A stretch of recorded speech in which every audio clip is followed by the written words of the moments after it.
Bismillahirrahmanirrahim. Assalamualaikum warahmatullahi wabarakatuh.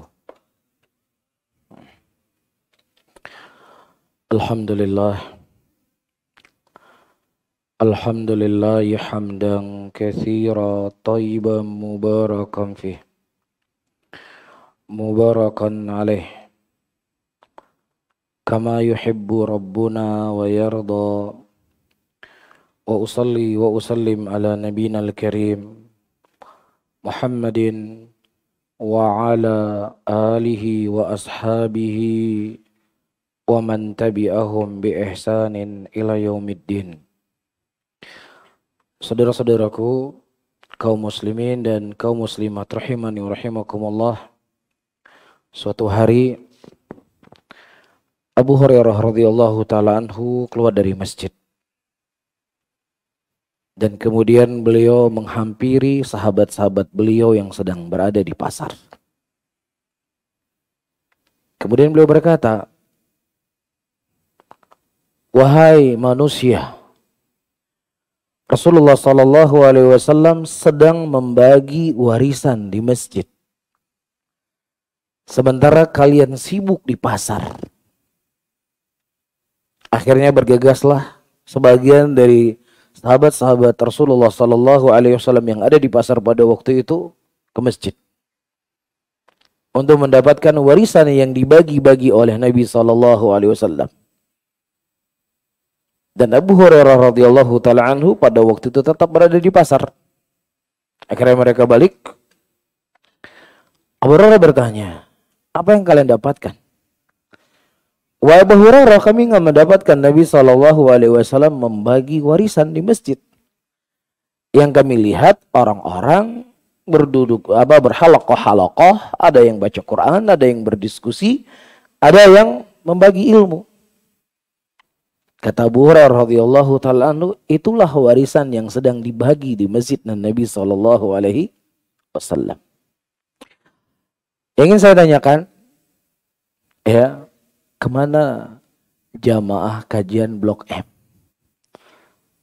Di mana semangat mereka yang dulu? Ataukah mungkin cintanya sudah berlabuh ke tempat lain?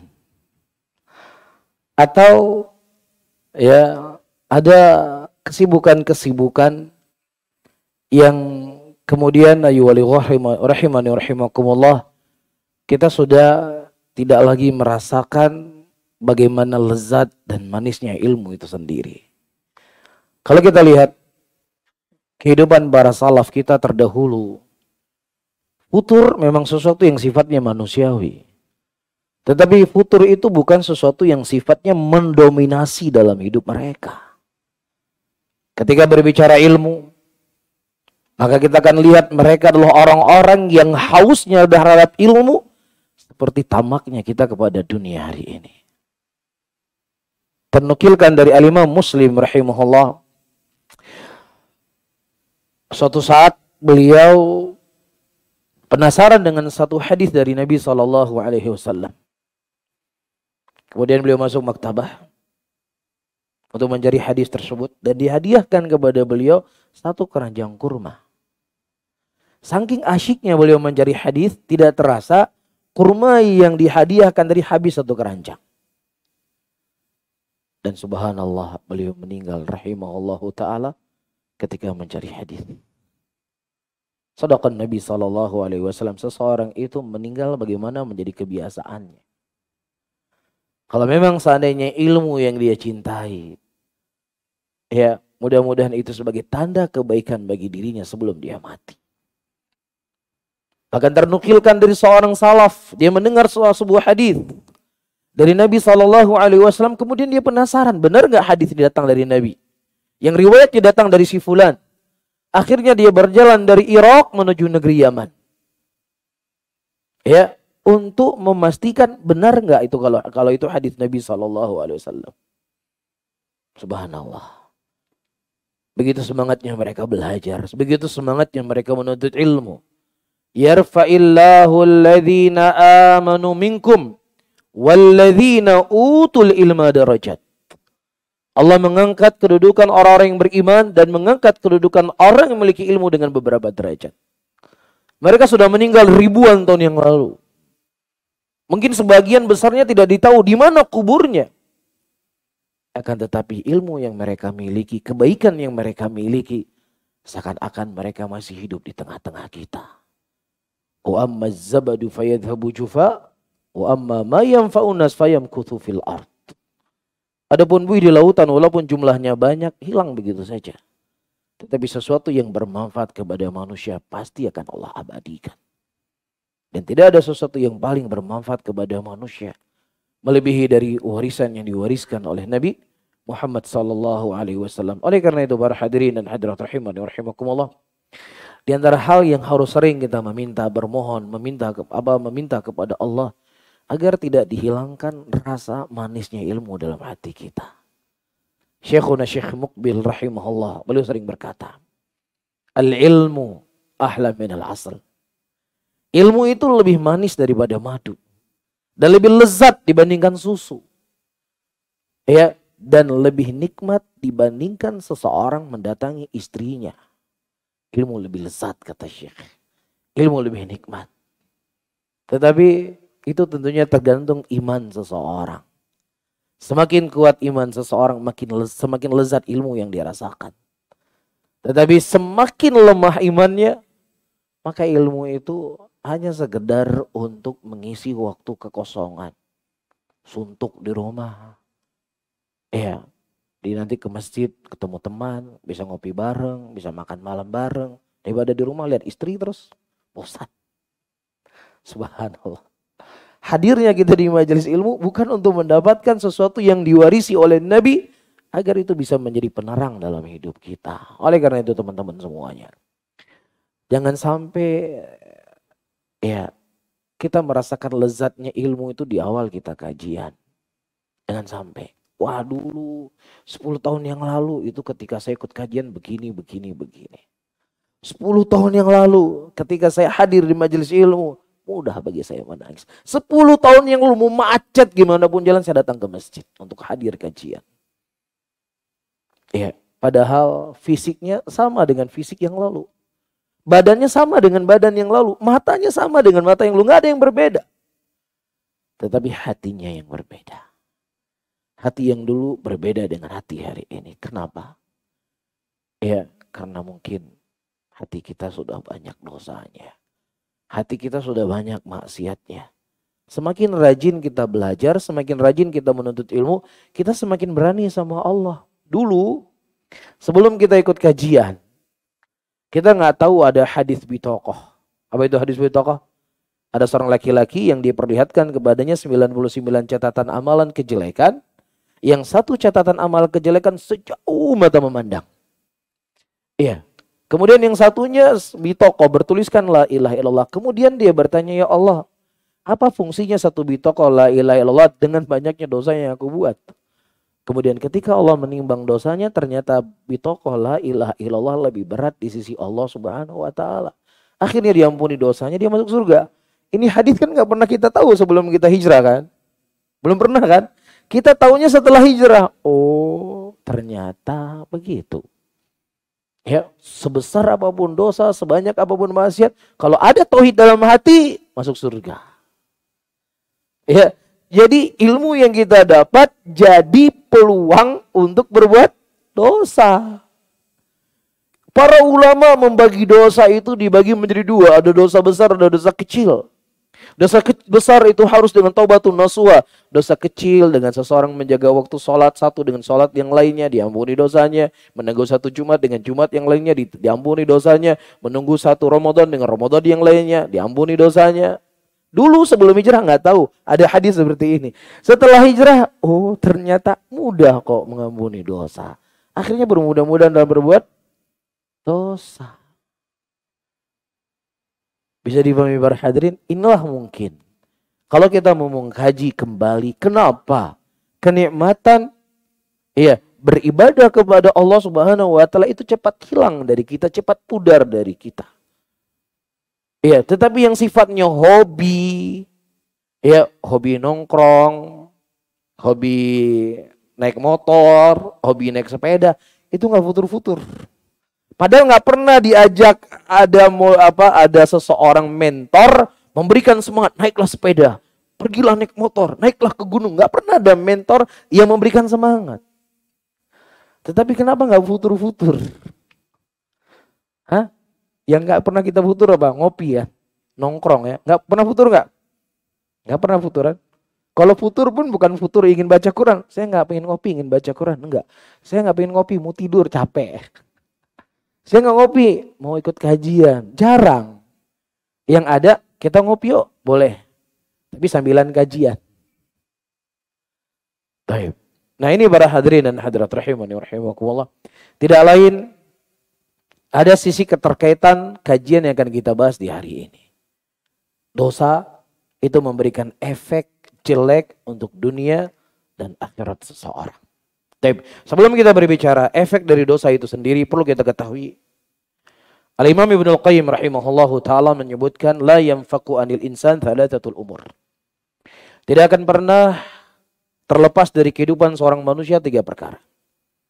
Yang pertama dosa. Yang kedua kenikmatan. Yang ketiga ujian.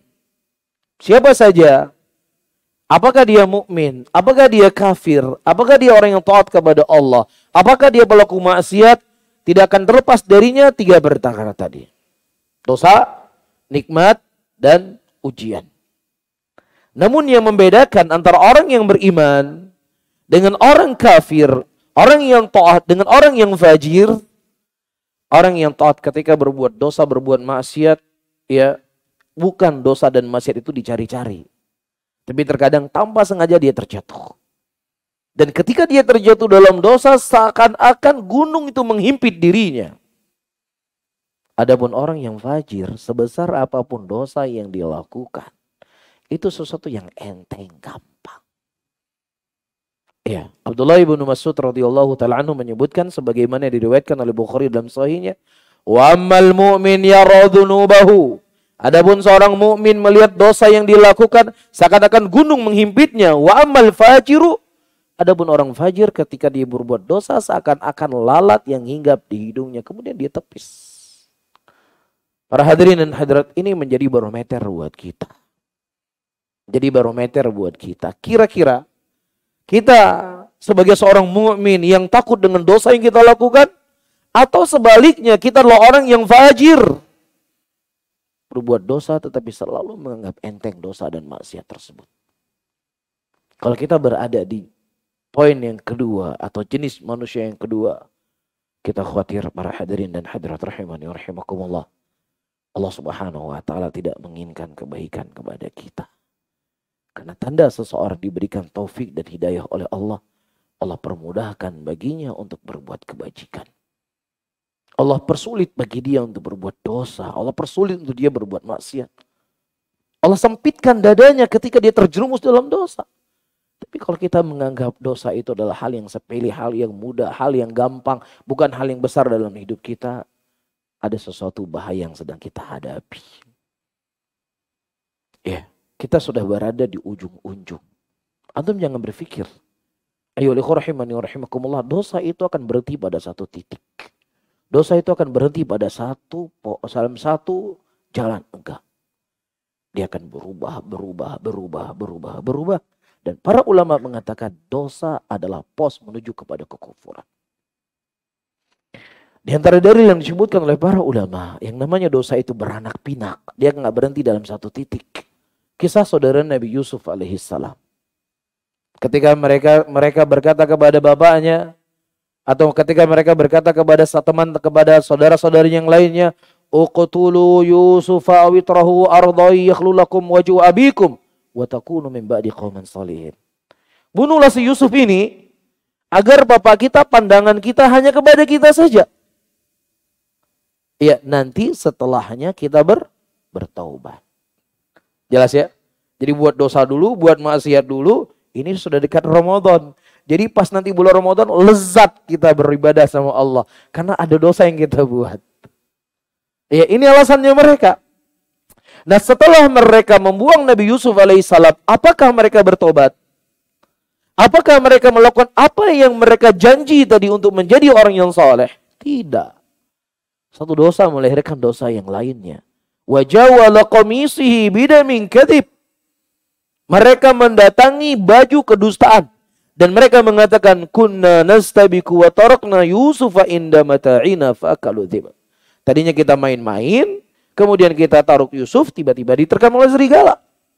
Satu dosa melahirkan dosa yang lainnya. Satu maksiat melahirkan dosa yang lebih besar maksiatnya. Di antara dalil juga disebutkan orang-orang yang waktu itu berzikir di masjid yang diingkari oleh Abdullah bin Mas'ud radhiyallahu taala anhu. Taib. Kemudian setelah dinasihati oleh Abdullah bin Mas'ud, mereka berkata, "Ya wahai Abu Abdurrahman, tidaklah kami ingin melakukan ini kecuali menginginkan kebaikan." Kemudian kata Abdullah bin Mas'ud, berapa banyak orang-orang menginginkan kebaikan tapi tidak sampai kepada jalannya. Syahid ingin saya sampaikan.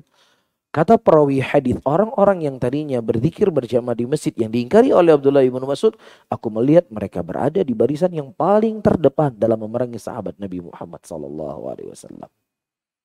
Satu maksiat melahirkan kepada maksiat yang lainnya. Falamma azaghu azaghallahu qulubahum. Ketika seseorang lebih memilih untuk sesat, maka Allah akan sesatkan dia. Ini satu hal yang perlu kita ketahui.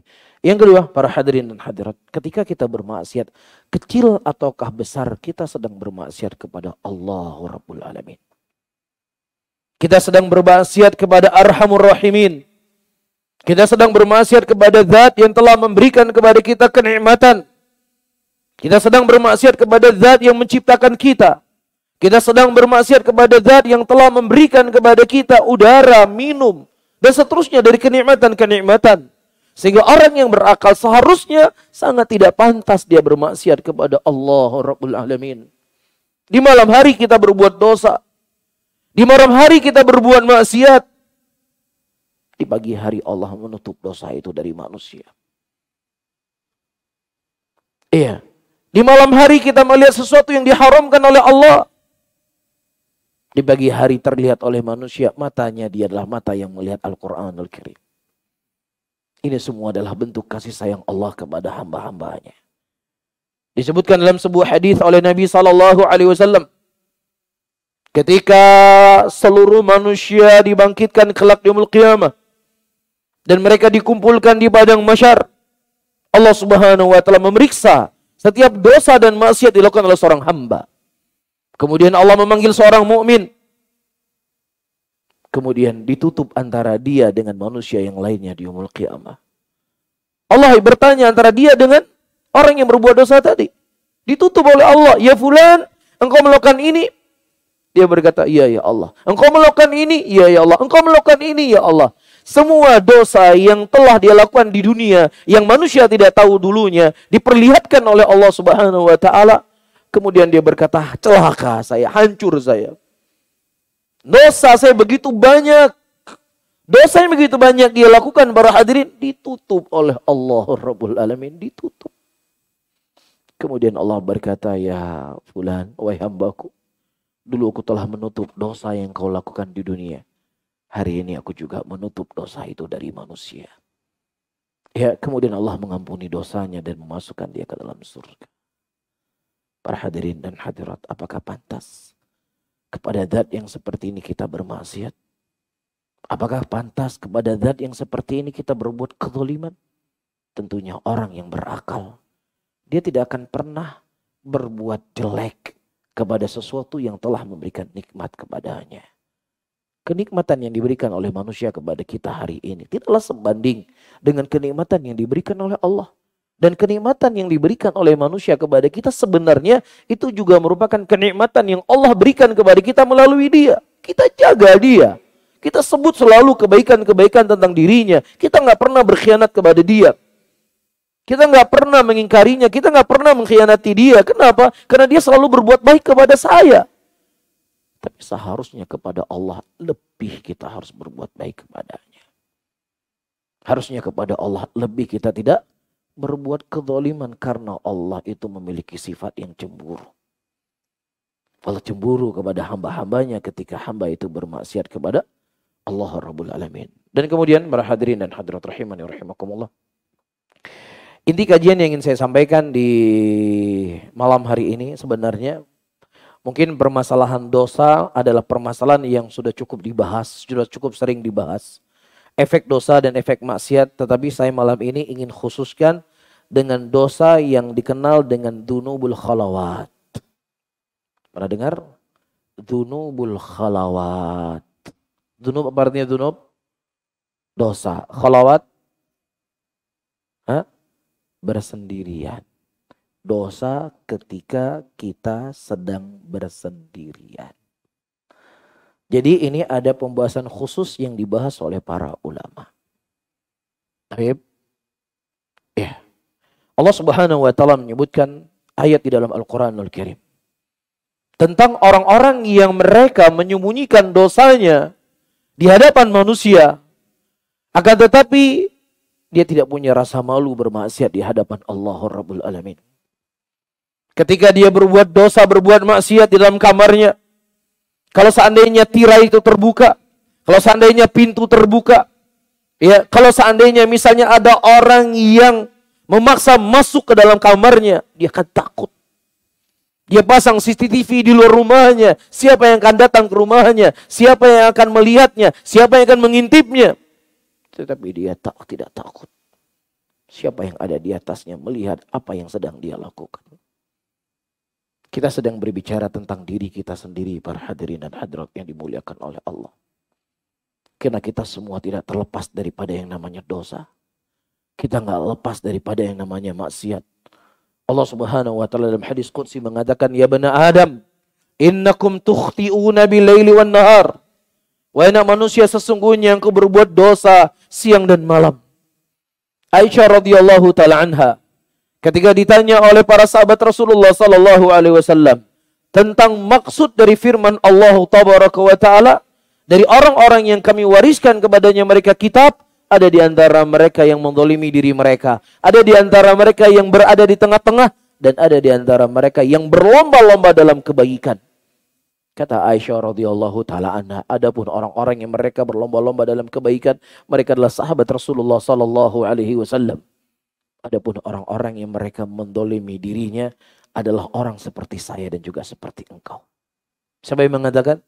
Aisyah radhiyallahu taala anha, Ummul Mukminin, wanita yang paling dicintai oleh Nabi sallallahu alaihi wasallam. Wanita yang paling terhormat di antara semua wanita yang ada dalam masalah keilmuan. Tapi beliau merasa ayat itu diturunkan oleh Allah Subhanahu wa taala kepada beliau. Bisa difahami? Kalau seandainya itu bisa dirasakan oleh Aisyah radhiyallahu taala anha dalam keadaan beliau adalah wanita yang suci, yang jauh dari dosa, maka tentunya kita harus lebih merasa lagi berbuat dosa karena memang kita pelaku dosa. Karena kita pelaku maksiat. Allah Subhanahu wa taala ingatkan saya. Dan ingatkan antum semuanya. Apa yang sedang kita bahas? Allah mengatakan yastakhfuna minan nasi wa la yastakhfuna minallah. Mereka dapat menyembunyikan dosa mereka dari manusia, tetapi ingat mereka tidak bisa menyembunyikan dosa mereka dari Allah. Wallahu ya'lamu sirrakum wa jaharakum wa ya'lamu ma taksibun. Allah Subhanahu wa taala mengetahui apa yang nampak dari kalian dan apa yang tidak nampak dari kalian, dan Allah mengetahui apa yang kalian lakukan. Ayyuhal ikhwah, wahai para penuntut ilmu, ketika kita mempelajari tauhid, ya tauhid dibagi tiga, tauhid rububiyah, tauhid uluhiyah, tauhid al-asma wa sifat. Pembahasan tauhid yang kita pelajari terkhusus dalam tauhid al-asma wa sifat bukan hanya sekedar untuk membantah Jahmiyah, bukan hanya sekedar untuk membantah kelompok Mu'tazilah, bukan hanya sekedar membantah kelompok Asy'ariyah yang mereka mentakwil sifat, yang mereka menetapkan sebagian sifat dan menolak sifat yang lainnya. Adapun Ahlussunnah menetapkan seluruh sifat yang disifati oleh Allah dan apa yang disifati oleh Nabi Muhammad sallallahu alaihi wasallam. Bukan hanya ini saja.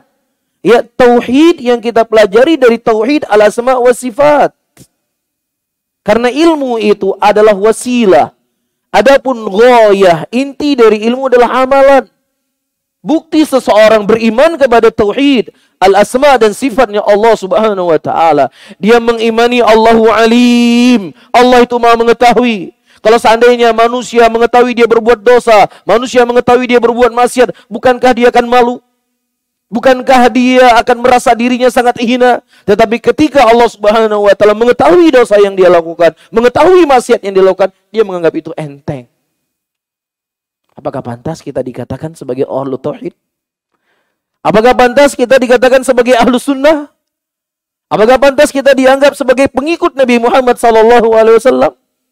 Sementara pengikut sahabat Rasulullah, pengikut Nabi Muhammad SAW, di tengah manusia mereka nampak rasa takutnya kepada Allah.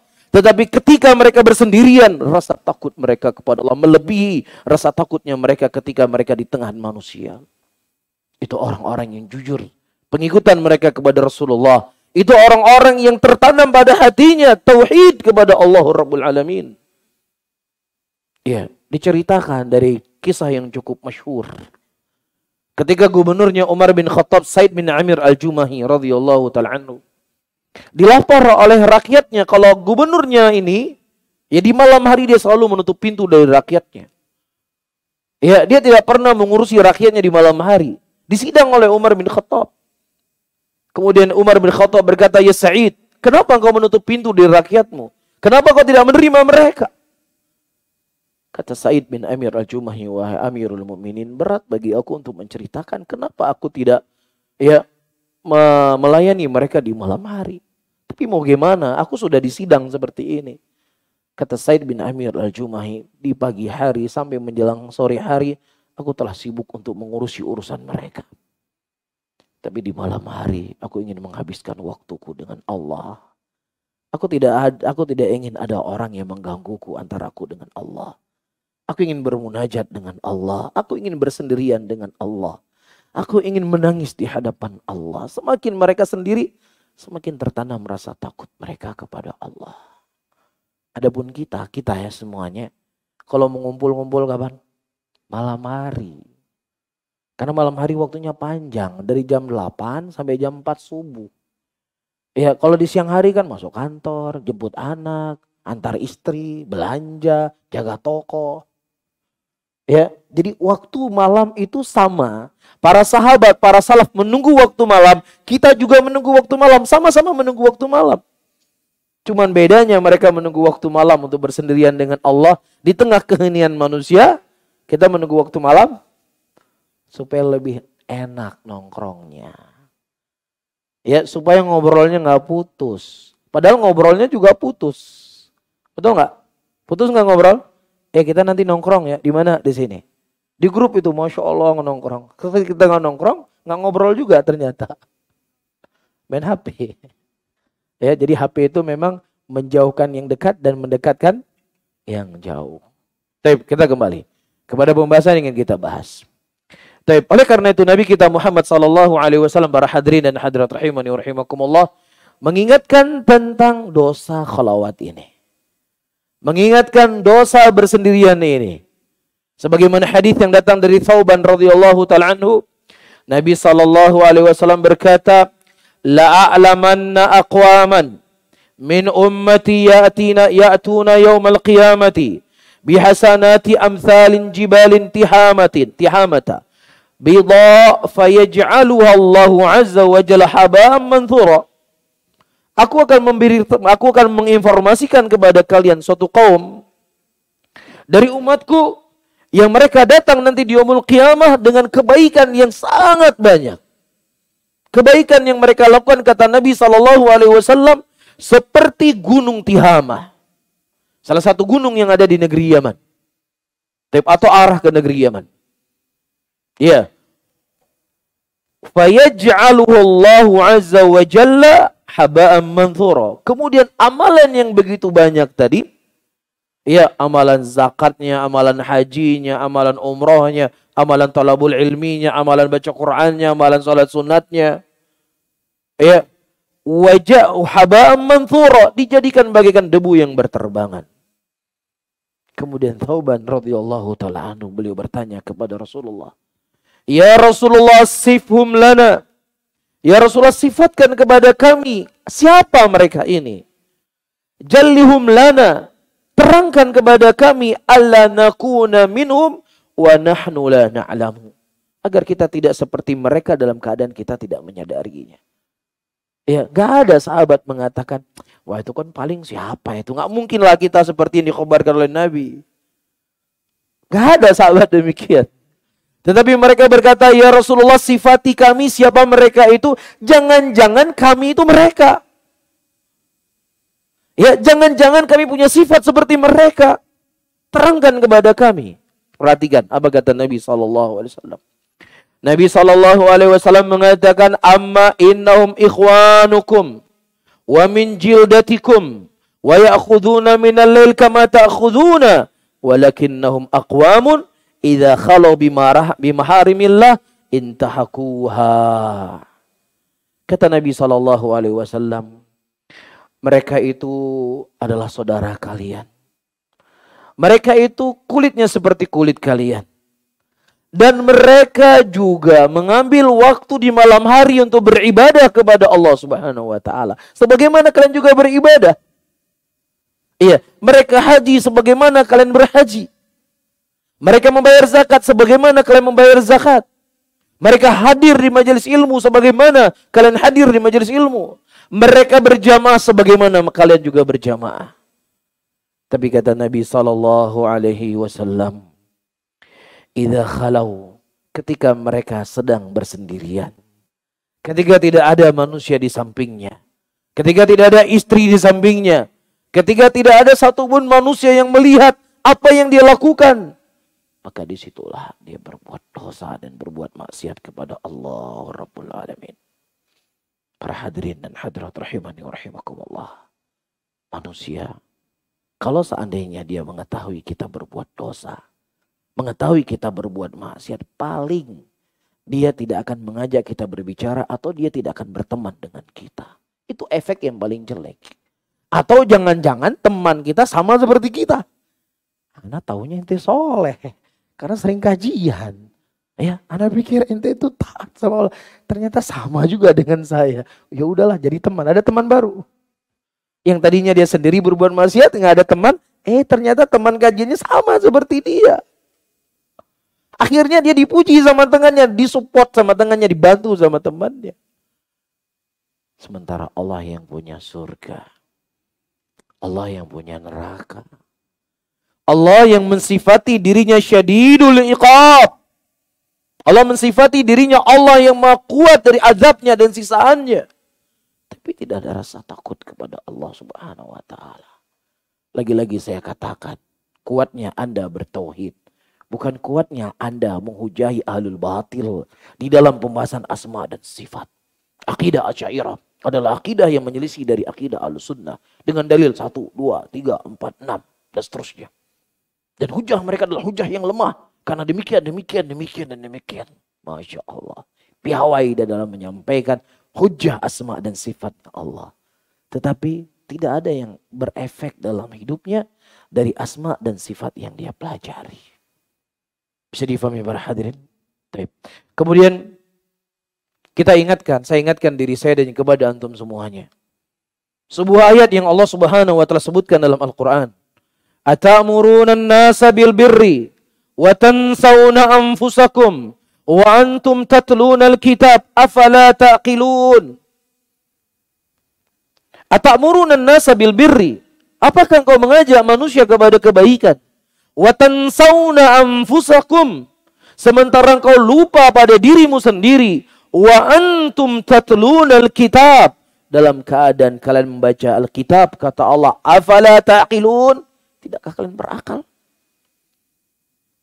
Ini merupakan ucapan yang sangat kuat dari Allah Subhanahu wa taala. Ini merupakan pukulan tamparan yang sangat keras dari Al-Qur'an.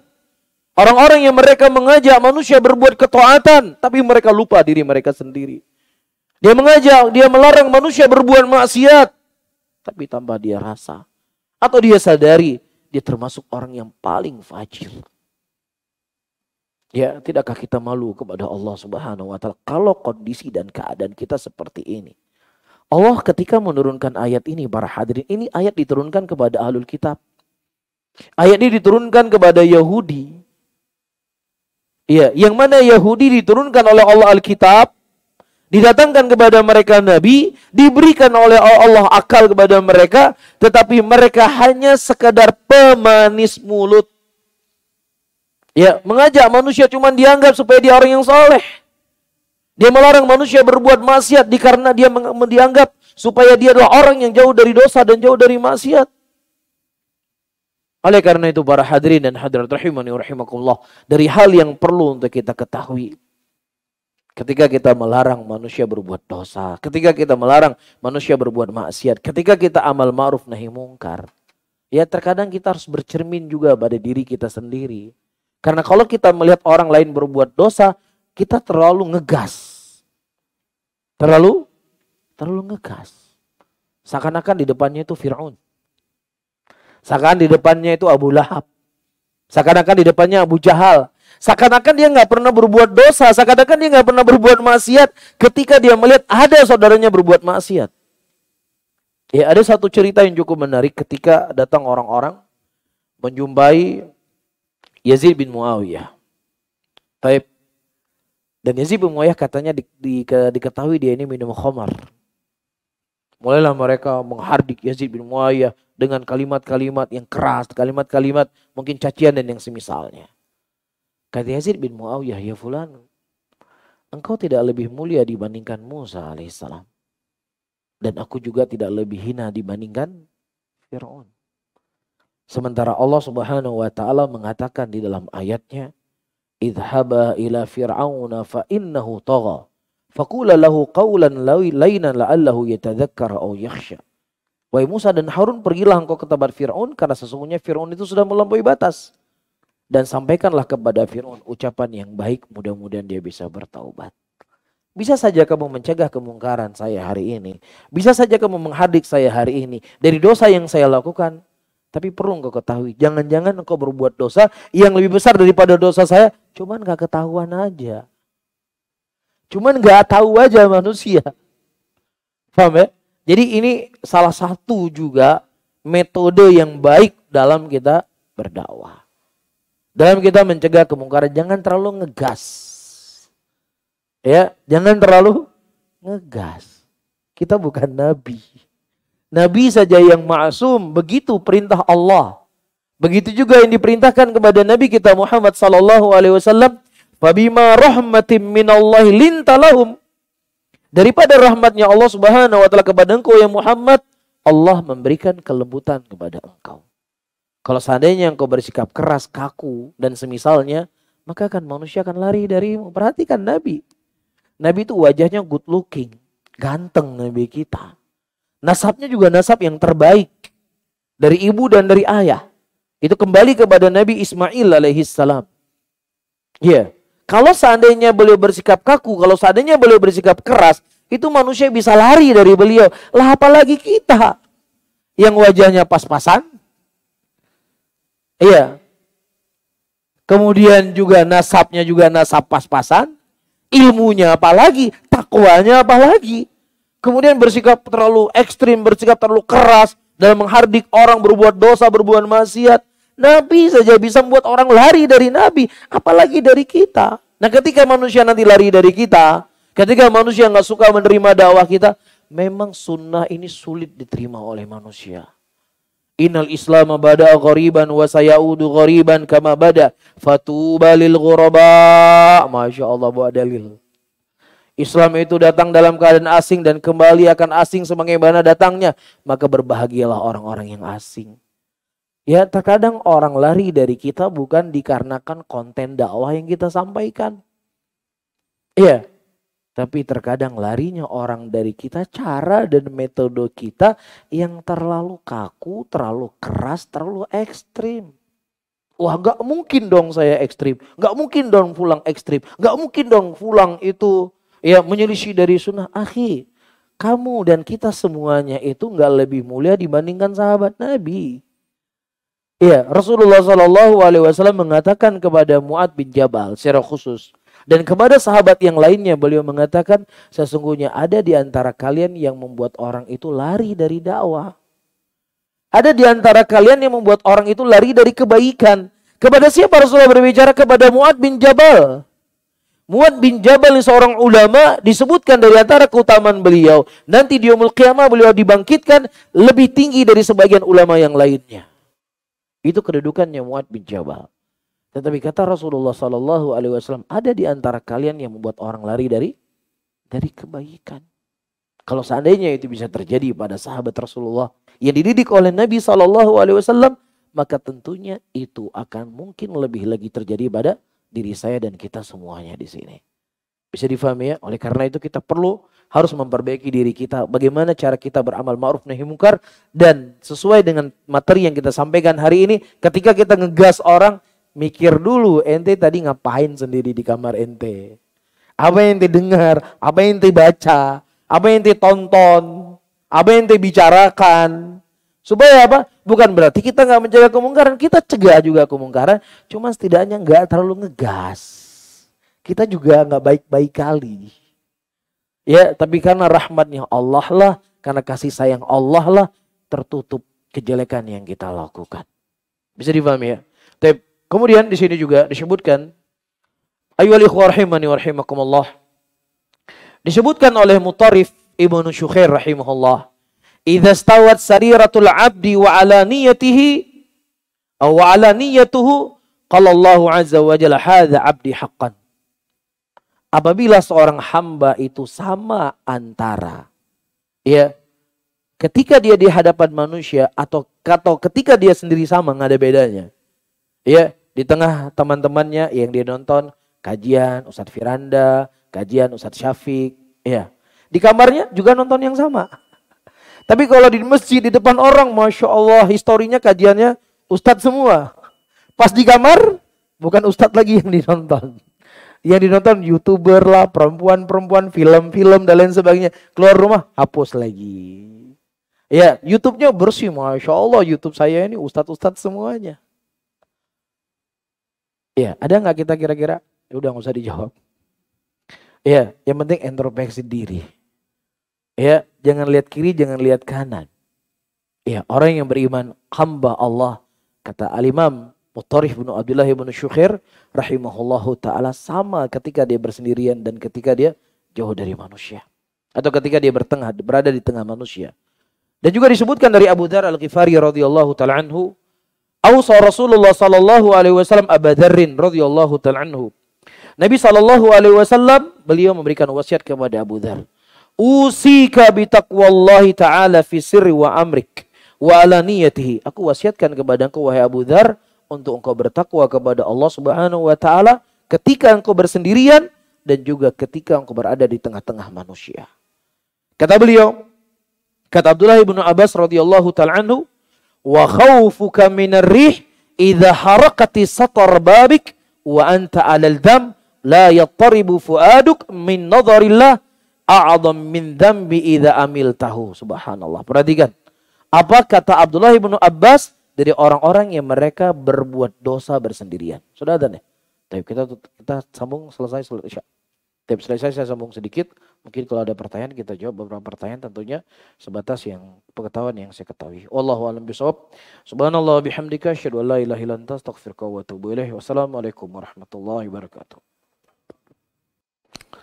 Bismillahirrahmanirrahim. Alhamdulillah hamdan katsira thayyiban mubarakan fih mubarakan alaih kama yuhibbu rabbuna wa yarda, wa usalli wa usallim ala nabiyyina al-karim Muhammadin wa ala alihi wa ashabihi wa man tabi'ahum bi ihsanin ila yaumiddin. Saudara-saudaraku kaum muslimin dan kaum muslimat rahimani wa rahimakumullah, Abdullah bin Abbas radhiyallahu ta'ala anhu, beliau berbicara tentang dosa khalawat. Kata beliau, orang yang terjangkiti dengan dosa khalawat, yang mana ketakutannya dia kepada angin yang membuka sitar rumahnya atau pintu rumahnya atau jendela rumahnya, itu lebih dia takuti daripada penglihatan Allah Subhanahu wa taala. Dan perlu untuk dia ketahui, ketidaktakutan dia kepada Allah Rabbul Alamin dari dosa yang dia buat itu terkadang lebih dahsyat daripada dosa itu sendiri. Paham gak? Dia berbuat zina. Dia kunci pintu rumahnya, dia tutup tirai rumahnya. Ada rasa khawatir pada dirinya, kalau seandainya pintu rumah saya terbuka atau sitar jendela rumah saya terbuka, ya tentunya saya akan sangat malu. Baik, itu kata Abdullah bin Abbas, ketidaktakutan dia kepada Allah dari dosa yang dilakukan itu lebih dahsyat daripada zina itu sendiri. Hasbunallah wa ni'mal wakil. Dosa zina dosa yang sangat besar. Dosa zina adalah dosa yang sangat mematikan. Sampai-sampai Rasulullah SAW mengkhabarkan akan keluar cairan dari penzina, yang mana cairan tersebut membuat terganggu penghuni neraka. Tapi bersama dengan itu ternyata dosa seseorang yang tidak ada rasa takut kepada Allah ketika dia berbuat dosa lebih dahsyat daripada dosa itu sendiri. Oleh karena itu teman-teman semuanya, kita masih banyak PR dalam hidup kita. Banyak sekali PR. Ya kalau kita berbicara sholat, sekhusyuk mana kita sholat?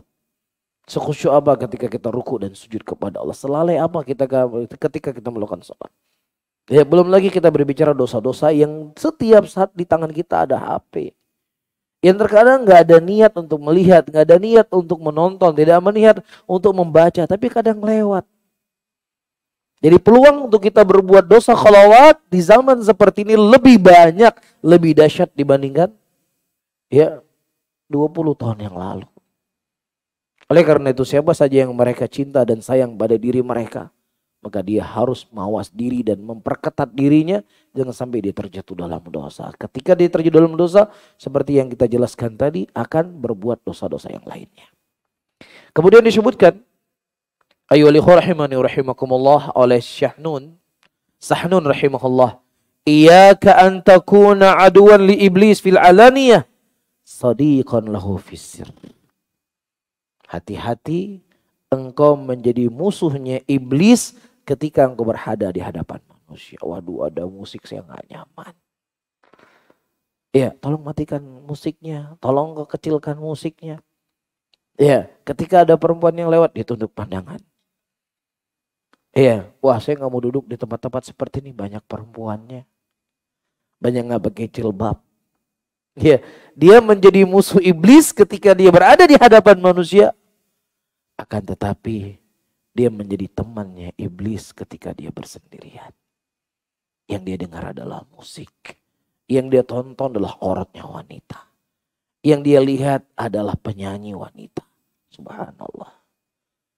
Ya. Apa yang dibicarakan oleh Sahnun rahimahullahu ta'ala, seakan-akan beliau sedang membicarakan jamaah kajian hari ini.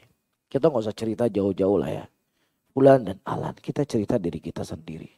Sadar ataukah kita tidak sadar? Ya.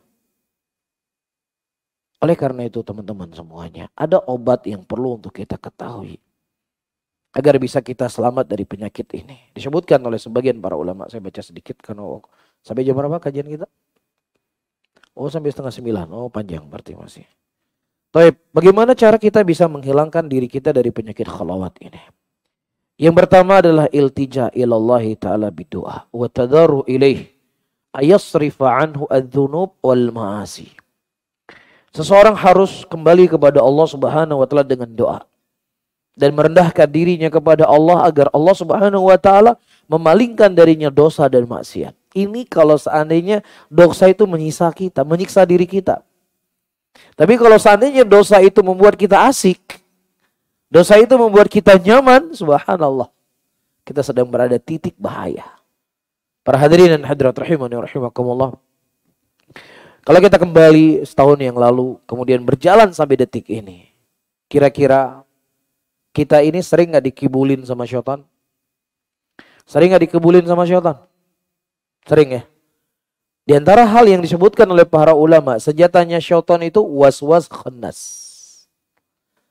Apa itu waswas? Waswas adalah syaitan menggambarkan kepada seseorang indahnya dan nikmatnya dosa tadi. Ya, itu waswas namanya. Dia didorong kita untuk berbuat zina, didorong kita untuk berzina, didorong kita untuk minum minuman mabuk-mabukan, didorong kita untuk konsumsi narkoba. Zina, narkoba, khamar itulah sesuatu yang sangat lezat. Sehingga dia mencurahkan segala kekuatan yang dia miliki supaya dia bisa berzina. Setelah dia selesai berzina, syaitan itu kabur. Apa kabur? Khannas. Dia berkhianat. Di situ kita tepok jidat kita. Aduh, astagfirullah. Ngapain saya berzina? Ngapain saya minum minuman keras? Ngapain saya konsumsi narkoba? Untuk apa saya ghibah? Nyesal. Cuman masalahnya minggu depan datang lagi syaitan tadi dengan bisikan yang sama, dengan dosa yang sama, kita buat lagi, tepok jidat lagi. Sampai kapan? Hah? Setiap minggu kita dikibulin oleh syaitan, ditipu sama syaitan. Tapi kita nggak sadar-sadar. Ya, dari rambut kita masih hitam semuanya, dari jenggot kita masih hitam semuanya, sampai hari ini jenggot sudah mulai memutih, rambut sudah mulai memutih, masih juga dikibulin oleh syaitan alaihi laknatullah. Ya, jangan sampai para hadirin dan hadirat kita menjadi audiennya iblis di dalam nerakanya Allah ketika Allah memberikan kesempatan kepada iblis untuk menyampaikan khutbahnya. Pernah dengar kan? Khutbahnya iblis yang Allah sebutkan dalam surat Ibrahim ayat 22. Wa qala syaitan lamma qudiyal amru innallaha wa'adakum wa'adal haqqi wa'adtukum fa akhlaftukum maka nali alaikum min sultanin illa an da'autukum fastajabtum li fala talumuni walumu anfusakum. Ketika semua perkara sudah selesai, kemudian syaitan berkata, sesungguhnya Allah telah berjanji kepada kalian dengan janji yang hak dan aku juga telah berjanji kepada kalian dan aku telah menyelisih janji tersebut. Dan tidaklah aku memiliki kekuatan kepada kalian kecuali aku cuma mengajak kalian. Kalau kalian tidak ikut arahanku, engkau nggak akan mati. Kalau engkau nggak ikut arahanku, engkau tidak akan lapar. Kalau engkau nggak ikut arahanku, engkau tidak akan miskin. Aku cuma ngajak. Tiba-tiba kalian mengikuti ajakanku. Maka hari ini kata iblis, fala talumuni walumu anfusakum. Jangan salahkan saya. Salahkan dirimu sendiri. Mari kita nikmati panasnya nerakanya Allah. Si iblis dia sudah tahu dia akan masuk neraka. Jadi sudah persiapan. Masalahnya kita nggak siap masuk neraka. Kita siapnya bersama Nabi dalam surga Firdaus. Tiba-tiba masuk neraka.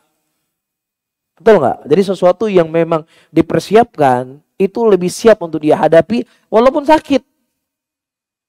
Ya, tetapi sesuatu yang nggak kepikir di benaknya dia akan terjatuh kepada hal tersebut itu akan menyakitkan. Jadi dia mendapatkan azab pedihnya neraka juga teradab dengan siksaan tadi. Ya, sakit nggak kira-kira? Fala talumuni walumu anfusakum. Jangan salahkan diriku, salahkan diri kalian sendiri. Udah dia ngajak kita, udah dia goda kita, udah dia mengindah-indahkan dosa dan maksiat tadi. Tiba-tiba kita masuk neraka, dia berlepas diri. Sakit nggak kira-kira? Sakit. Lebih sakit dari orang yang putus cinta. Lebih sakit, lebih dahsyat.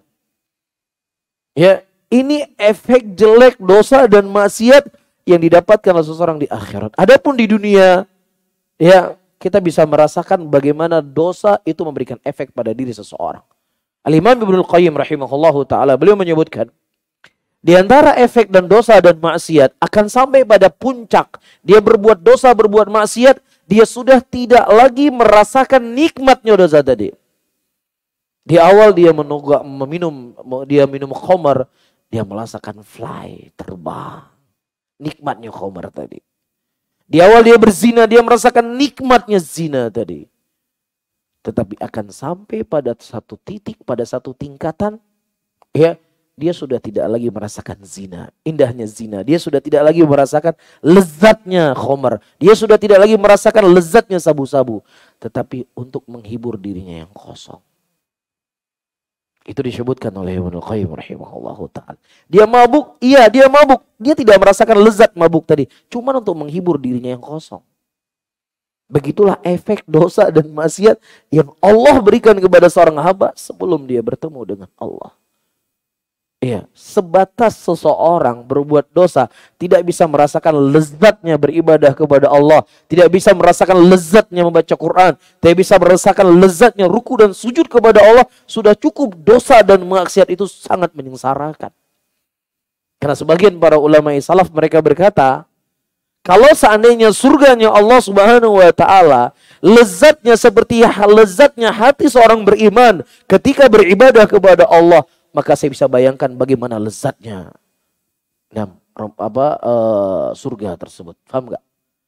Jadi ketika orang-orang yang beriman, orang yang bertakwa, dia beribadah kepada Allah, dia ruku kepada Allah, dia sujud kepada Allah, dia baca Quran, dia merasakan lezat luar biasa dari Quran yang dia baca. Dia merasakan lezat bagaimana dia ruku dan sujud kepada Allah. Dia merasakan ketenangan hatinya ketika dia mengandahkan kedua tangannya bermohon kepada Allah.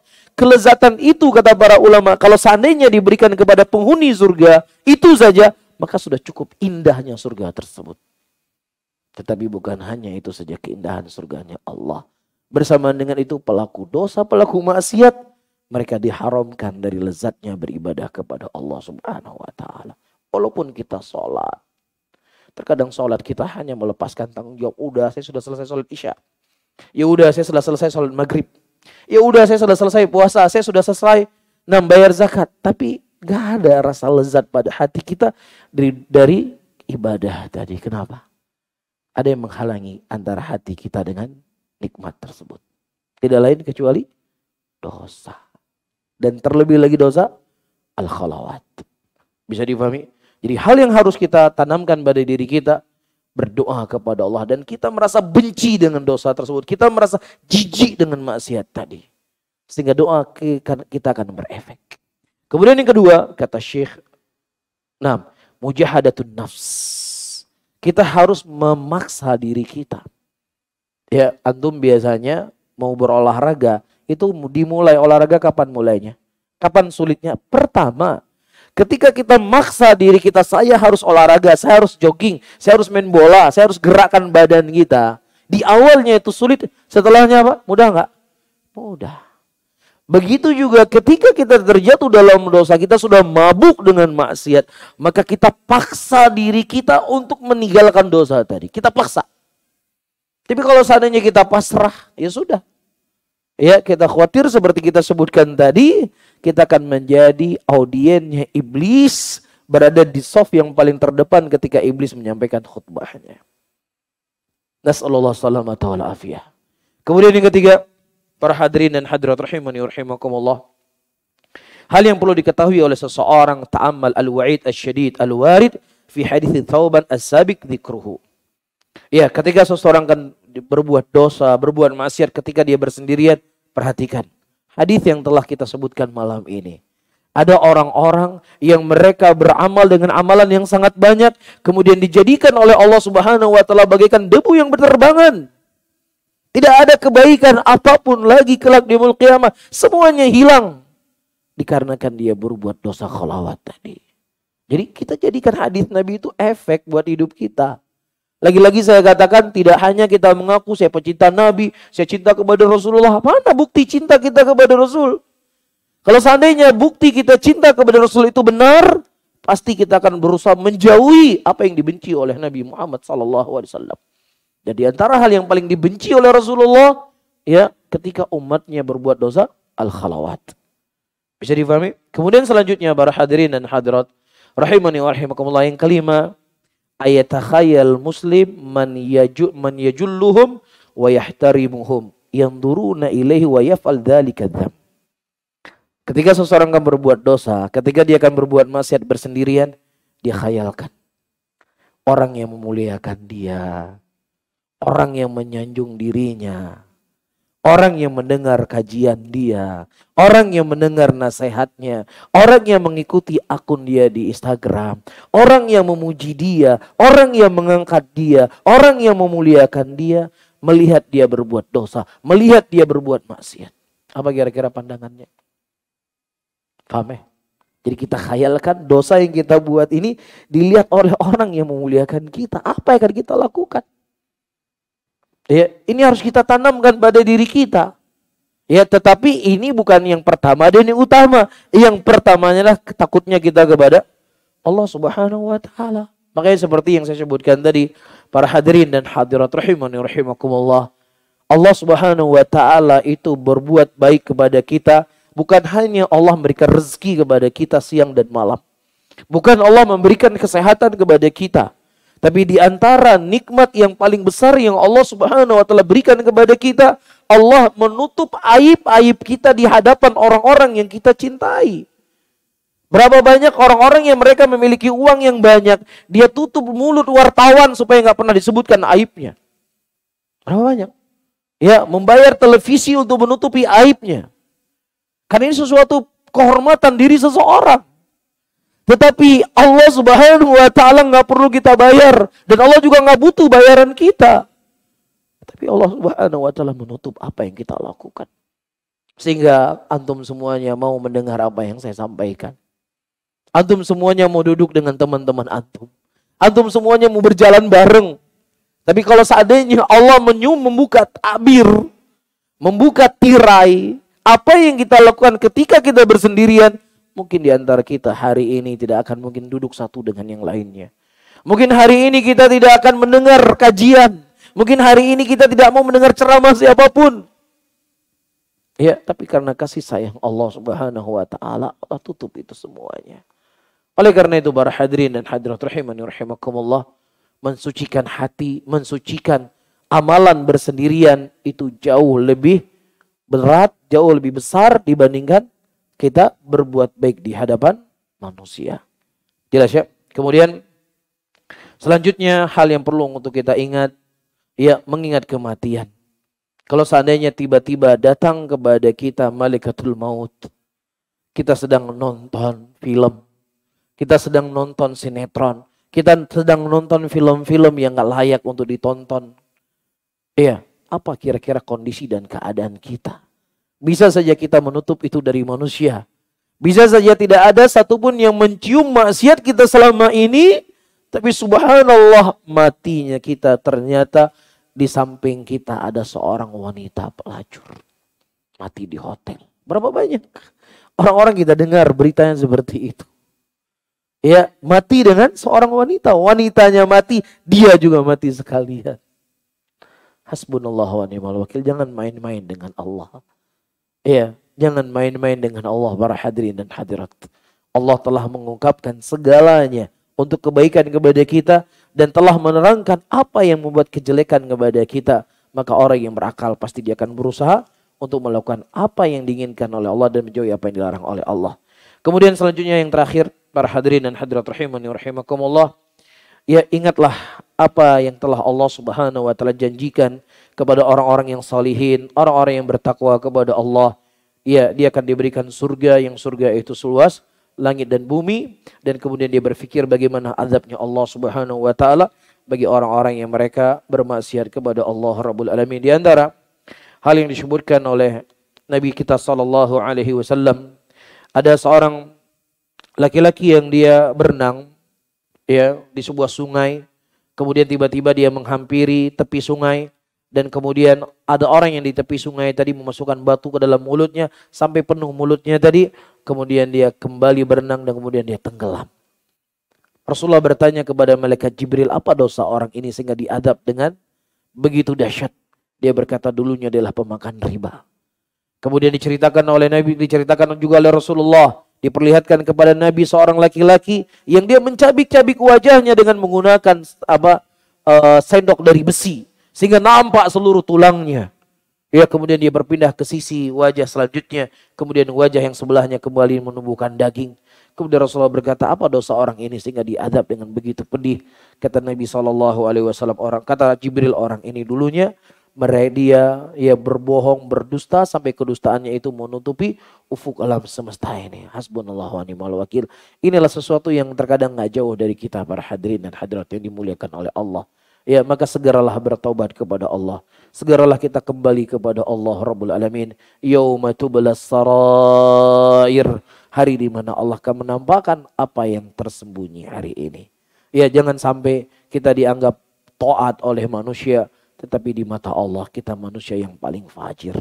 Nah, wallahu taala a'lamu bishawab. Mungkin ini yang bisa saya sampaikan, dan saya akan membaca beberapa soal tentunya sebatas kemampuan yang saya ketahui, dan saya tidak diketahui saya tidak dibebani apa yang saya tidak ketahui. Ustadz, saya mengakhiri sholat isya jadi jam 8 sampai jam 9. Saya melakukan jika suami saya nggak ada. Karena kalau ada beliau saya nggak berani, suka dimarahin kalau nggak langsung sholat. Apakah saya dosa dan apakah itu kemaksiatan? Tapi pertama, para hadirin dan hadirat rahimani rahimakumullah, datang hadis dari Nabi SAW di mana Nabi berkata, kalau seandainya aku tidak memberatkan umatku maka niscaya aku akan merintahkan mereka untuk sholat isya di waktu sekarang ini. Waktu sekarang ini, maksudnya pada waktu itu para sahabat Nabi SAW mereka menunggu Nabi di masjid sampai mereka sudah mulai tertidur. Ya, sudah tertidur sambil mereka duduk. Dan wanita-wanita pada waktu itu sudah tertidur di rumah-rumah mereka. Taib, kemudian tiba-tiba Rasulullah datang dalam keadaan rambut beliau basah. Taib, dan beliau mengimami sholat pada waktu itu.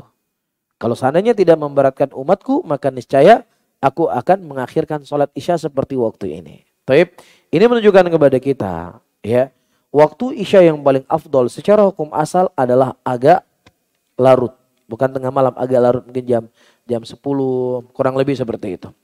Tapi kalau seandainya memang itu memberatkan dan dikhawatirkan nggak ada orang yang pergi ke masjid, yang waktu awal saja, ya, masjid itu kosong, apalagi sholat isya jam 10 malam. Maka dalam kondisi seperti ini dia mensegerakan sholat itu lebih afdol. Ada kaidah disebut oleh para ulama, al-mafdul terkadang muqaddam minal fadil. Sesuatu yang kemuliaannya itu di bawah terkadang lebih dikedepankan daripada sesuatu yang lebih mulia. Itu kaidah. Dan kaidah ini cukup banyak hadis-hadis yang datang dari Nabi. Di antaranya Rasulullah mengatakan, halla bikron tula'ibuka wa tula'ibuha. Nikahilah wanita perawan karena dengan perawan itu dia bermain-main denganmu dan kamu bermain-main dengan dia. Demikian kata Nabi, menghasung untuk menikahi wanita perawan. Tapi bersama dengan itu Rasulullah menikah dengan siapa? Dengan janda, istri beliau pertama. Bahkan hampir istri beliau itu janda kecuali hanya Aisyah radhiyallahu taala anha. Iya, dan ini tentunya tidaklah bertolak belakang apa yang beliau sampaikan dengan apa yang beliau lakukan. Tapi dengan perbuatan beliau itu diambil kaidah oleh para ulama, al-mafdul ahyanan muqaddam minal fadil. Sesuatu yang di bawahnya kemuliaan terkadang dikedepankan daripada sesuatu yang lebih mulia kalau seandainya di sana ada maslahat besar. Bisa dipahami ya? Jadi misalnya ada seorang perawan, kemudian ada seorang janda, anaknya 6. Ini janda kalau nggak dikawinkan bisa-bisa dia murtad. Ini janda kalau nggak dikawinkan dia terbengkalai. Faham? Sementara ini janda. Ini perawan, cantik lagi. Mana yang dipilih? Pilih yang mana? Kalau pilih dunia ya pilih yang perawan. Kalau milih akhirat, milih yang janda. Untuk menyelamatkan dia dan anak-anaknya jangan sampai murtad. Jadi ini namanya mafdul muqaddam minal fadil. Nah begitu juga ketika kita mengakhirkan sholat, dikhawatirkan nggak ada orang yang sholat, maka apa? Dilakukanlah sholat di awal waktu. Nah bagaimana dengan istri tadi? Mungkin istrinya nggak tahu, suaminya nggak tahu, mungkin waktu yang afdol bagi ya sholat isya adalah agak diakhirkan. Apalagi perempuan tidak wajib pergi ke masjid. Ya tidak wajib untuk mendengarkan adzan. Dijelaskan kepada suaminya. Tapi kalau suaminya mengatakan kamu harus sholat di awal waktu, ya mungkin nanti suaminya pengen ngobrol-ngobrol sama dia, atau mungkin istrinya kalau terlambat sholatnya jam 9 nanti biasanya suka kelewatan, lupa dia sholat. Maka di sini ada maslahat. Dan mematuhi perintah suami dari hal-hal yang ma'ruf itu hal yang dianjurkan. Bisa difahami? Baik, wallahu a'lam bishawab.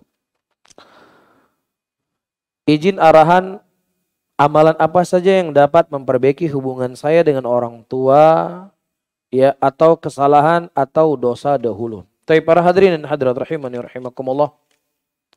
Pertama, Rasulullah SAW menyebutkan dalam hadisnya tidaklah dua orang yang saling bermusuhan kecuali satu di antara mereka berbuat dosa dan berbuat maksiat. Itu kata Nabi. Jadi kalau kita ribut dengan istri, ribut sama anak-anak, ribut sama orang tua, ribut sama tetangga, ribut sama teman, maka ada satu di antara kita berbuat dosa dan berbuat maksiat kepada Allah Subhanahu wa taala. Maka apa solusi yang harus kita lakukan? Kita harus banyak istighfar, banyak bertaubat kepada Allah Rabbul Alamin. Ya, ketika kita memperbaiki hubungan kita dengan Allah, maka Allah akan memperbaiki hubungan kita dengan manusia. Ketika kita menjaga batasan kita dengan Allah, Allah akan menjaga batasan kita dengan manusia. Rasulullah mengatakan, ihfadillah yahfadka, ihfadillah tajiduhu tujahaka. Jagalah Allah maka niscaya Allah akan menjagamu. Dalam sebuah hadis yang lain Rasulullah mengatakan, idza habballahu fulanan fanada Jibril. Ketika Allah mencintai seseorang, Allah akan memanggil Jibril. Dan Allah mengatakan, wahai Jibril, sesungguhnya aku mencintai fulan, cintailah fulan tersebut. Kemudian Jibril memanggil seluruh penduduk yang ada di langit. Dan Jibril berkata, wahai penduduk langit, sesungguhnya Allah mencintai fulan tersebut, maka cintailah fulan tersebut. Maka kata Rasulullah, Allah akan menanamkan rasa cinta penduduk bumi kepada orang tadi. Baik, apa faktor besarnya? Kita memperbaiki hubungan kita dengan Allah. Ya, yang kedua, para hadirin dan hadirat rahimani rahimakumullah. Apa yang harus kita lakukan? Kita sebagai anak, walaupun benar kita tetap salah. Walaupun benar kita tetap salah. Rasulullah SAW ditanya oleh para sahabatnya, ya Rasulullah, apakah aku harus berbuat baik kepada kedua orang tuaku walaupun mereka mendolimi saya? Wa in dolama. Walaupun orang tuamu mendolimimu, tetap engkau harus berbuat baik kepadanya. Tetap. Ya, walaupun dia dulu membuangmu di jalanan. Kemudian setelah tua engkau berhasil. Setelah muda, setelah dewasa engkau berhasil. Kemudian dia datang ke tempat engkau. Ya, tetap engkau harus berbuat baik kepada dia. Datang seseorang kepada Umar bin Khattab radhiyallahu ta'ala anhu. Ya Umar, sesungguhnya ibuku sudah tua.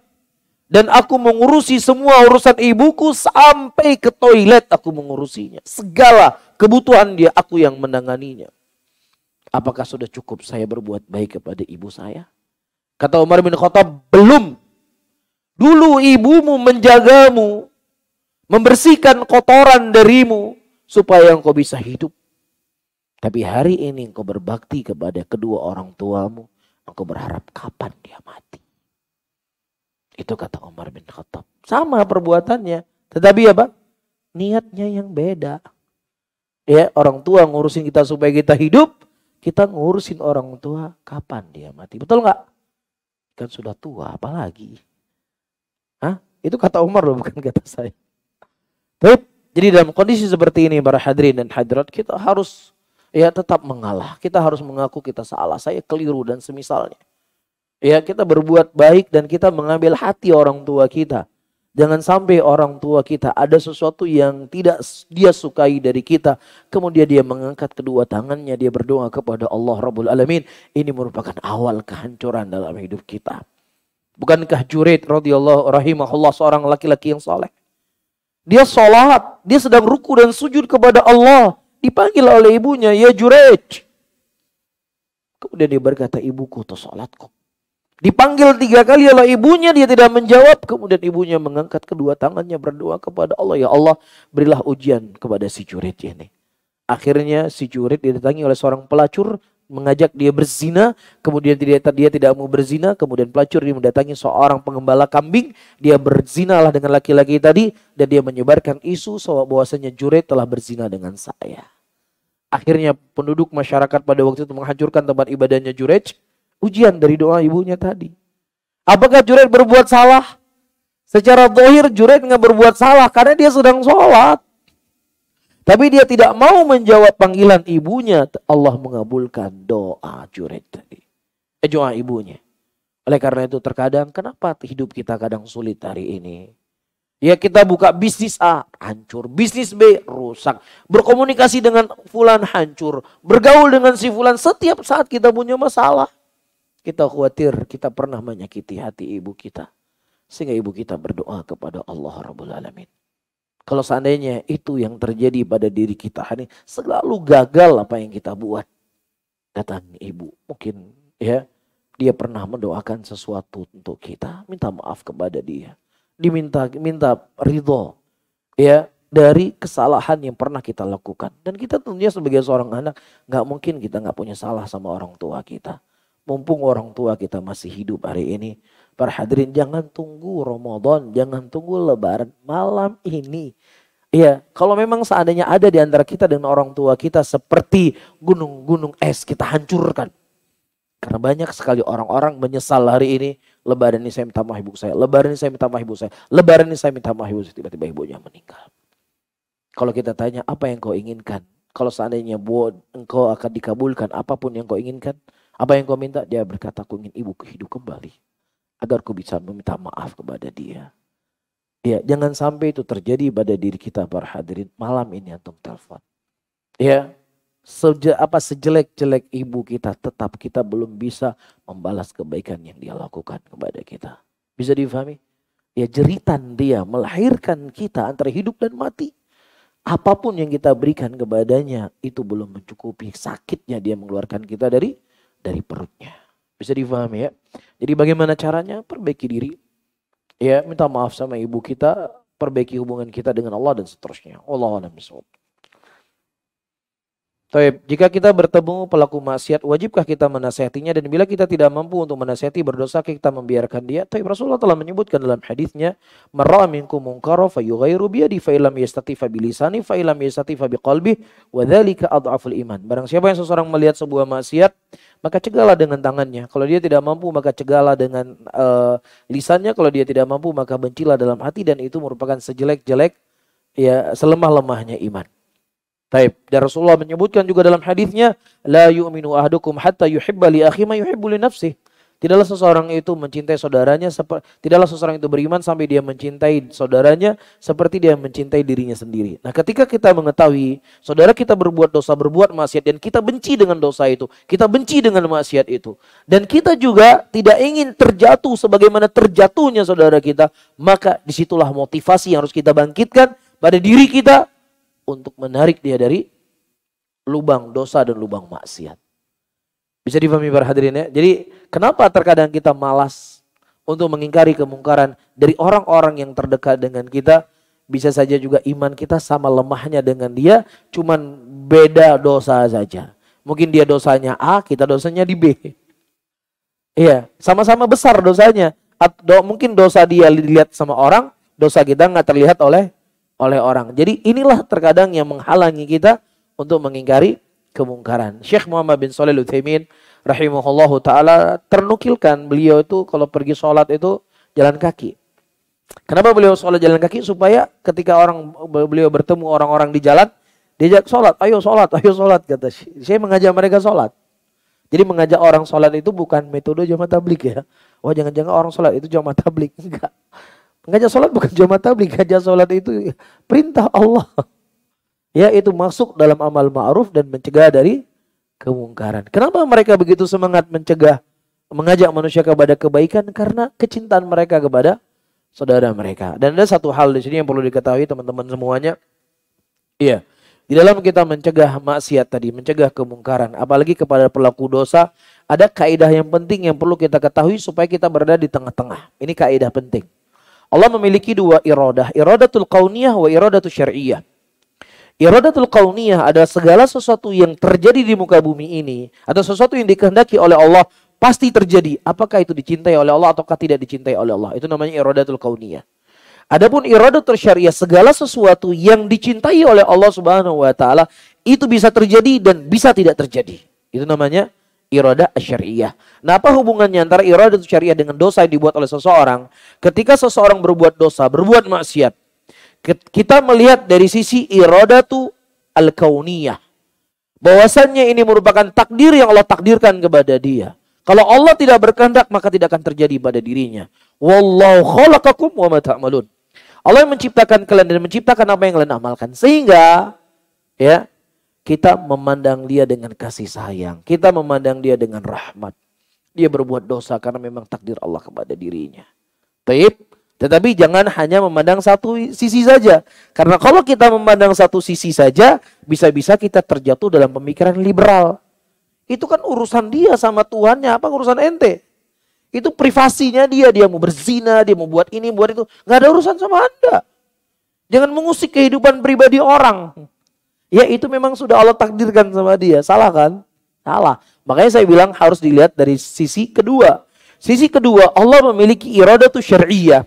Allah mewajibkan kepada kita untuk taat kepadanya, dan Allah benci dengan dosa dan benci dengan maksiat. Iya, Allah telah memberikan kepadanya akal. Allah telah menurunkan kepadanya Al-Quran. Allah telah mendatangkannya kepada Rasul dan menjelaskan tentang jeleknya dosa tadi. Kemudian dia berbuat dosa, dia berbuat maksiat. Kemudian ada kebencian kita dengan dirinya. Karena dia milisi dari apa? Iradah syariahnya Allah Subhanahu wa ta'ala. Namun rasa benci kita tadi dibarengi dengan iradah kauniyah. Jadi di tengah-tengah. Paham? Tapi kalau kita melihat dari sisi iroda syariah saja, tidak melihat dari sisi iroda kauniyah, takutnya nanti semua orang kita gas. Kafir ente, fasik ente. Ya, semua difasikin sama dia, semua dikafirin sama dia, semua dientekin sama dia ketika orang berbuat dosa. Dia nggak melihat dari sisi iroda kauniyahnya. Paham ya? Jadi dengan kita memahami dua iradatul kauniyah wa iradatul syariah, kita akan bijak menghadapi orang yang berbuat dosa. Akan muncul energi-energi yang positif dari kita untuk mengubah saudara kita yang berbuat dosa tadi, tidak kita biarkan atau tidak kita jelekkan. Bisa dipahami? Datang seorang laki-laki kepada Nabi SAW yang ceritanya cukup populer, dan untuk melihat bagaimana Nabi SAW mensiasati orang yang berbuat dosa. Dia datang kepada Nabi, ya Rasulullah, izinkan kepada saya berzina.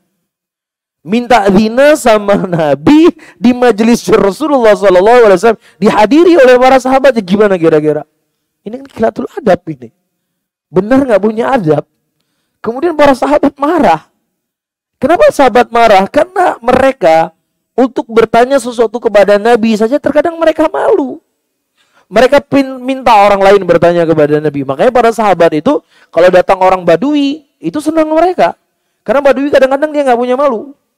Ya, dia datang, ya Rasulullah, begini, bagaimana ya Rasulullah? Udah pergi dia. Kadang-kadang dipeluk Nabi sama mereka. Sama Yahudi, ya Rasulullah, doakan supaya saya dan kamu saja mendapatkan rahmat, yang lain jangan mendapatkan rahmat dari Allah. Kata Rasulullah, bagaimana engkau ingin menyempitkan sesuatu yang sangat luas? Jadi berani Badui meluk Nabi, sahabat nggak berani meluk Nabi seperti itu. Ya, antum bisa bayangkan tiba-tiba datang orang minta zina sama Nabi. Iya, kemudian kata Rasulullah, biarkan dia, datangkan dia, dekati dia dengan saya. Iya. Nah tadinya dia kan mungkin kalau dia duduk di majelis, mungkin dia kan paling belakang kan kalau terlambat. Tapi karena dia minta zina, tempat duduknya VVIP di samping Rasulullah SAW. Kemudian Rasulullah bertanya, ya Fulan, bagaimana kalau seandainya ibumu, bibimu, adik perempuanmu dizinai oleh orang lain? Apakah kau suka? Kemudian kata laki-laki ini, wallahi saya nggak mau bibi saya, ibu saya, adik perempuan saya dizinai oleh orang lain. Kata Nabi, begitu juga orang lain tidak mau ibunya, adik perempuannya, bibinya dizinai orang lain, seperti kamu juga nggak mau dizinai saudara-saudaramu. Antum melihat, Nabi nggak mengatakan, Allah berkata, la taqrabuz zina, penzina nanti akan dibakar dalam neraka. Enggak itu yang dikedepankan oleh Nabi. Nabi rangkul dia dengan kalimat-kalimat yang indah. Supaya apa? Supaya pelaku dosa ini nggak kabur. Ya, jadi pendekatan Nabi itu luar biasa. Ya, akhirnya Rasulullah berkata, ya Allah, ampunlah dosanya, sucikanlah hatinya, dan bersihkanlah kemaluannya. Sucikanlah kemaluannya, jagalah kemaluannya. Kemudian dia berkata, wallahi ya Rasulullah, tidak ada dosa yang paling saya benci sekarang ini kecuali zina. Inilah adab Nabi kita dalam segala kondisi dan keadaan. Ya kita mungkin, wah ini pelaku dosa, pelaku maksiat. Kita terkadang bukan benci kepada dosanya, bukan benci kepada maksiatnya. Tapi kita menganggap diri kita suci, nah, itu jadi masalah. Beda kan, beda tipis kan. Kita melihat dosa, benci dengan maksiat.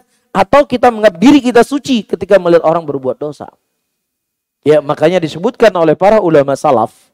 Hati-hati engkau dengan ketaatan engkau yang membuat engkau sombong, melihat orang berbuat dosa dan berbuat maksiat, sehingga Allah membalikan hatimu. Dan sementara orang yang berbuat dosa dan berbuat maksiat tadi, dia merasakan saya ini manusia yang hina, saya memang manusia yang gak bermanfaat, saya memang manusia yang jelek, saya memang manusia yang terkutuk. Iya, dia menghinakan dirinya pada di dalam kalbunya, sehingga dengan bentuk penghinaan dia, Allah memberikan hidayah kepadanya di akhir hayat, dia justru beramal dengan amalan orang saleh.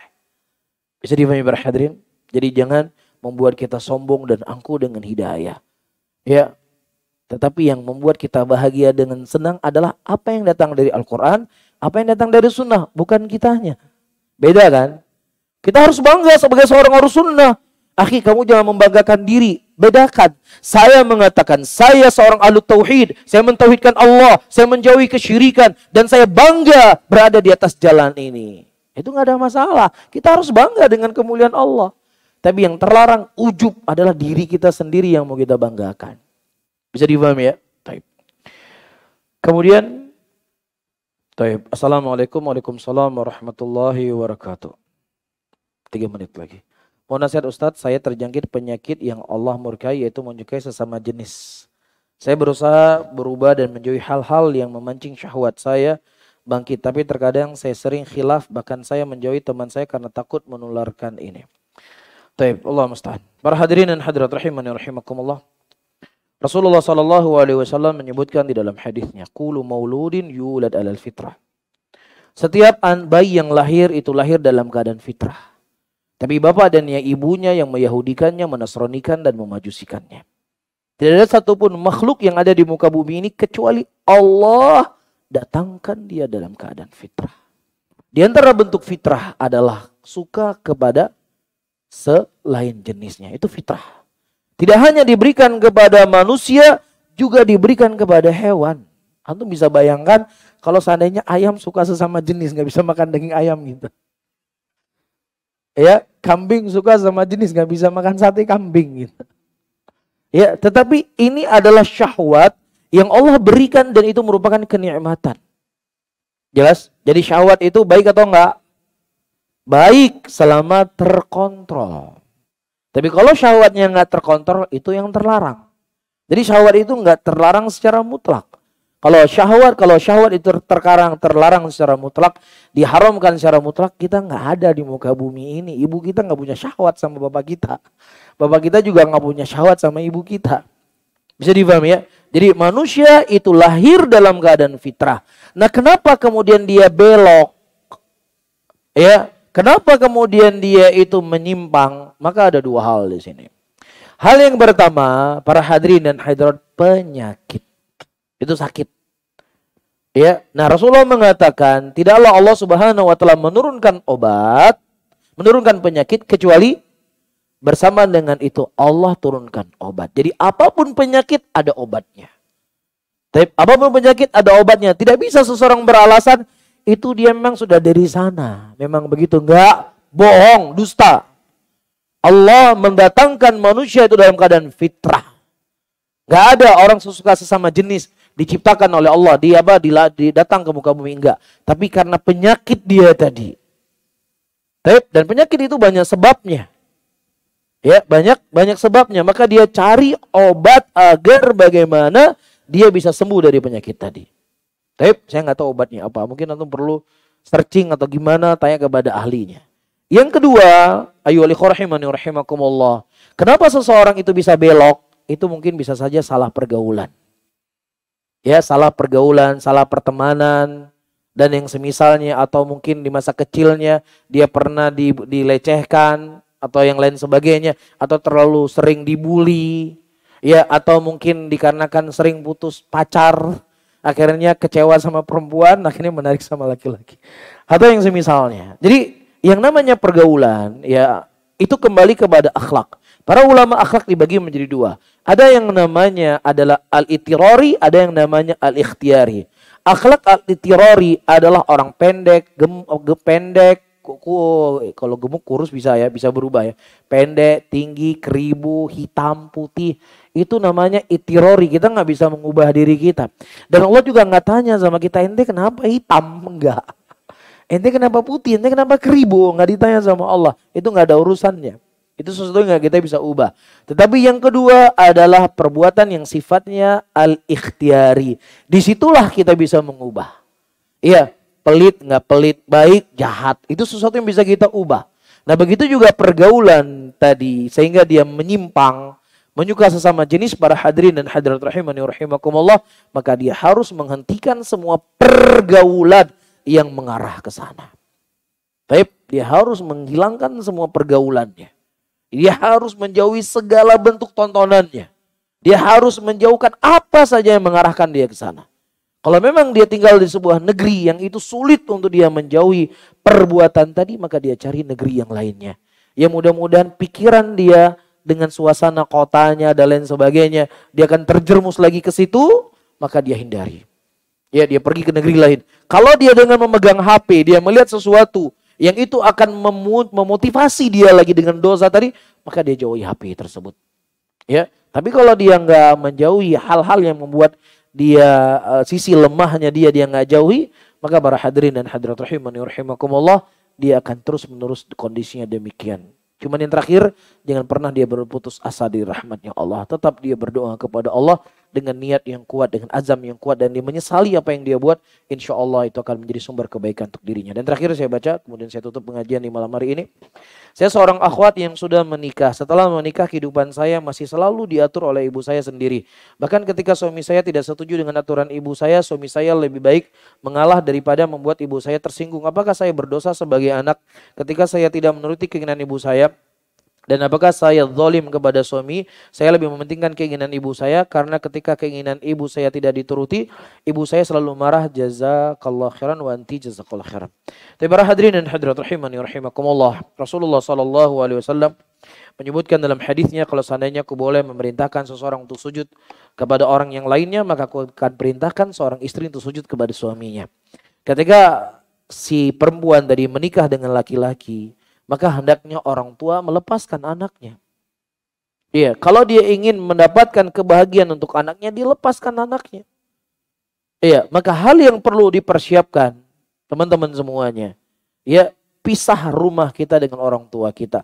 Bukan untuk kita membenci dia, tetapi untuk apa? Supaya hidup kita dengan istri kita itu menjadi bahagia. Ya, dan bersama dengan itu kita tetap berbuat baik dengan orang tua kita. Ya, walaupun kita tinggal di rumah sewa, rumah seadanya, itu lebih baik. Makanya Nabi kita SAW, dari semua istri-istri yang beliau miliki, beliau punya rumah sendiri-sendiri. Beliau nggak tinggal bersama Abu Bakar Siddiq radhiyallahu taala anhu. Dan begitu juga hak yang sebenarnya harus diberikan kepada seorang istri adalah kita berikan rumah kepada dia. Ya, kalau kita tidak mampu menyewa, tidak mampu membeli, ya sudah, kita hak kita sebagai seorang, kewajiban kita sebagai seorang suami, berikan rumah untuk istri kita yang dia itu bebas untuk mengatur urusan rumah tangganya. Nah, kenapa tadi bisa terjadi hal-hal yang kita sebutkan tadi? Itulah namanya perempuan. Ibu kita pinginnya masak ini, istri kita pingin masak di sini. Ya, masalah kecil semakin besar, ya akhirnya terjadilah apa yang tidak diinginkan di dalam rumah tangga. Bisa difahami di sini ya. Maka hal yang kondisi yang disebutkan tadi, ya kita tinggal membangun komunikasi. Ya, kalau memang suaminya rela dan ridho untuk dia sementara waktu berbuat baik kepada ibunya, ya maka itu akan lebih baik. Tapi kalau seandainya si suami menginginkan kamu harus menuruti saya, kita harus pergi dari kota ini, ya maka orang tua harus melepaskan anaknya. Jangan anaknya itu dinikahkan sama laki-laki lain, sama seorang laki-laki, tapi dia yang menguasai. Ya, ini bukan ibu yang baik, ini bukan ayah yang baik. Tapi ibu dan ayah yang baik, dia selalu ya memberikan kebebasan orang anaknya itu ya bisa mendapatkan kebahagiaan. Dan bentuk daripada kebahagiaan ya dia tinggal bersama pasangannya. Bisa difahami ya, adapun masalah-masalah A, B, C, D mungkin dikomunikasikan cara yang terbaik agar dua-duanya bisa terjaga. Tapi kalau memang seandainya harus dipilih mana di antara keduanya, sementara suaminya adalah wanita yang laki-laki yang soleh, laki-laki yang memang menginginkan kebaikan untuk rumah tangganya, maka wallahu alam bisawab, ya dengan dohir hadis Nabi SAW tadi, kalau seandainya aku boleh memerintahkan untuk seorang sujud kepada suaminya, maka hendaknya dia sujud. Kalau seandainya aku boleh memerintahkan seorang sujud kepada orang yang lainnya, maka aku perintahkan seorang suami untuk sujud kepada si istri, sujud kepada suaminya. Wallahu a'lam bishawab, mungkin ini yang bisa saya sampaikan, mudah-mudahan bermanfaat untuk saya sendiri. Saya tutup. Subhanallah bihamdika, asyhadu an la ilaha illa anta, astaghfiruka wa atubu ilaih. Wassalamualaikum warahmatullahi wabarakatuh.